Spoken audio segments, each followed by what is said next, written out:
नमस्कार, strong news में आपका स्वागत है। इस समय हमारे साथ मौजूद हैं त्रिस्तरीय कमेटी डीग ब्लॉक के प्रमुख कार्य के पदभार को देखने वाले मनोज मिश्रा।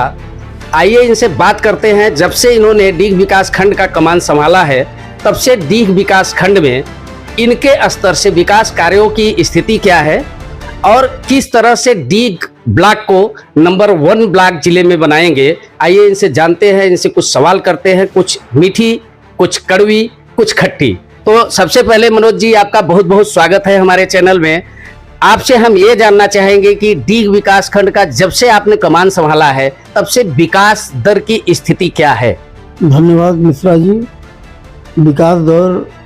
विकास का जो दर है और जो विकास होना चाहिए डीग ब्लॉक में वह बड़े पैमाने पर हो रहा है। सरकार के पूरे पारदर्शिता के साथ हो रहा है। सरकार की जो योजना है इस योजना को हर ग्राम में, हर ग्राम सभा में जो है काम किया जा रहा है। 100% मानक के अनुरूप काम किया जा रहा है। और आप लोग तो हर गांव में टहल रहे हैं, देख रहे हैं कि इसके पहले क्या विकास होता था, अब क्या विकास हो रहा है। अब ऐसा कोई गांव अछूता नहीं है जहां ब्लॉक स्तर से जो है क्षेत्र पंचायत से कार्य न हुआ हो। कोई ऐसा गांव नहीं है डीग ब्लॉक का मेरे द्वारा जो काम न किया गया हो। कई गांव के लोग बोलते हैं कि प्रमुख हमारे गांव में अभी तक कुछ भी नहीं कराए हैं। इस पर आपका क्या कहना है? ऐसा तो कोई गांव बचा ही नहीं है जिस गांव में मैंने कोई कार्य न किया हो। ऐसा कोई क्षेत्र पंचायत सदस्य नहीं है कि जिसके द्वारा काम न कराया हो। क्षेत्र पंचायत सदस्यों को किस तरह का जिम्मेदारी आपने दिया और उन्होंने क्या क्या काम कराया? क्या उसका समीक्षा आपने किया कि वहाँ काम कराए हैं या नहीं किए हैं? बिल्कुल कराए जो है भाई। देखिए, जो क्षेत्र पंचायत से होता है नाली, खड़ंजा, इंटरलॉकिंग और सोलर लाइट, हाई मार्क्स, तो एक साथ तो सबको दिया नहीं जा सकता है। लेकिन ऐसा कोई बीडीसी क्षेत्र पंचायत सदस्य नहीं है जिसको कम से कम 5 से 10 सोलर लाइट नहीं दिया गया है, अपने ग्राम सभा में नहीं लगाए हैं। ऐसा उनको सीमेंटेड बेंच ऐसा कोई बीडीसी नहीं है जिसको नहीं दिया गया है। कम से कम 58-60 इंटरलॉकिंग बन चुका है। 70-80 के बीच में सोलर पंप लग चुका है। कम से कम आपका जो है इंटरलॉकिंग लगभग 60 के करीब पहुंच रहा है।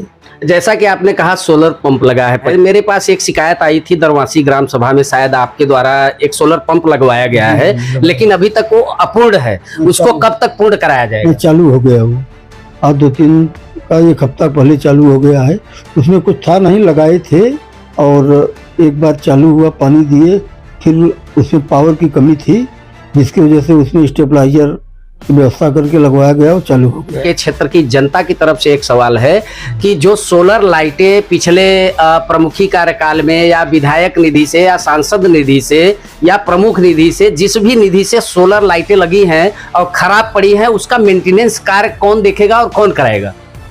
क्षेत्र पंचायत से जो भी लगता है या सांसद निधि या विधायक निधि जो भी लगता है जो है उसका जो है एक मानक होता है कि इनकी गारंटी 3 साल है, इसकी 5 साल है, 2 साल है।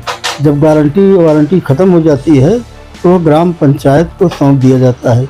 शुरुआत में ही सौंप दिया जाता है और जब वो गारंटी वारंटी ख़त्म हो जाती है तो ग्राम पंचायत का कार्य होता है कि ग्राम पंचायत उसको मेंटेनेंस कराए उसका। जिस तरीके से आप देख रहे होंगे कि आज किसी के निधि में हैंडपम्प नहीं है, तो हैंडपम्प अगर बिगड़ रहा है तो ग्राम सभा क्या उसको रिबोर नहीं करा रही है, क्या उसको मरम्मत नहीं करा रही है? उसी तरीके से स्ट्रीट लाइट हो, चाहे हाई मार्क्स हो या जो भी लगा हुआ है जिसका जो है मानक ख़त्म हो जा रहा है, टेंडर का जो प्रक्रिया होता है कि गारंटी वारंटी जब ख़त्म होने के बाद वो ग्राम सभा का नैतिक जिम्मेदारी बनती है उसको जो है सही कराए। यानी आपका कहने का मकसद ये है कि ग्राम प्रधान उसका मेंटेनेंस करेगा और इस बारे में जनता नहीं जानती। आप जनता से क्या बताना चाहेंगे, किस तरह से वो अपनी सोलर लाइटें ठीक करवा सकते हैं?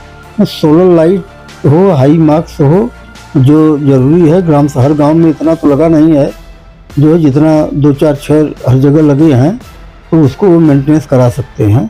उनको अधिकार है ग्राम पंचायत को कराने। तो सुना आपने, ये थे मनोज मिश्रा जी।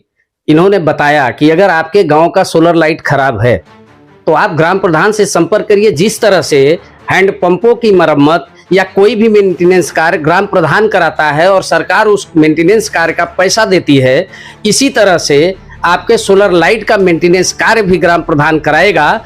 बस जरूरत है आप अपनी एक शिकायत लिखित में ग्राम प्रधान को दें। अगर ग्राम प्रधान इस पर कार्य नहीं करते हैं तो आप लोग हमारे चैनल पर जाकर कमेंट करके हमसे संपर्क कर सकते हैं। मैं उस गांव का पड़ताल करूंगा और वहां के विकास कार्य का जायजा लूंगा।